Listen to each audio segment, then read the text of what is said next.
Islamic State has not been defeated. I know what you're saying. I mean, after all, look at all the territory they've lost. In 2014, the group controlled 10 million people in large parts of Iraq and Syria.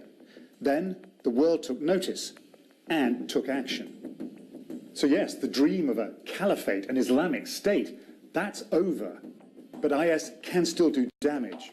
Their leader is still out there, despite numerous reports of his death. They may have killed the ISIS leader. Reports that Baghdadi was among those killed. Could be a big victory in the war on terror. He's still releasing messages, calling on his followers to continue your jihad and your blessed operations. Those followers, they're still listening, and there are probably thousands of them. So expect to see more of this in the region, bomb attacks, killing and maiming large numbers of civilians.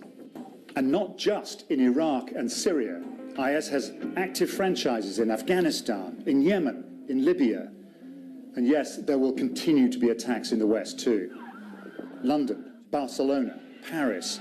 We can't always say that these attacks were actually planned or commissioned by the group. That's not the point. The point is that the ideology alone is often enough to inspire those attacks. And the ideology is very much alive. To understand why, just look at the places where it started. Syria's civil war shows no sign of ending. Iraq is still divided too. You have the Kurds in the north who voted overwhelmingly for independence. And then there's everyone else with an interest in the area. Russia, America, Iran, Turkey, all with their own different agendas. You have splits along sectarian lines, along ethnic lines, and along regional lines. And as long as those rivalries exist, the Middle East is going to remain a deeply unstable place, fertile ground for those who don't mind mixing extreme violence with a narrow medieval version of Islam.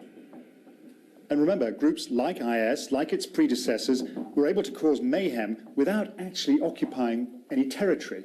There's no reason to suppose that won't happen again. As one Iraqi officer said to me, this is never going to end.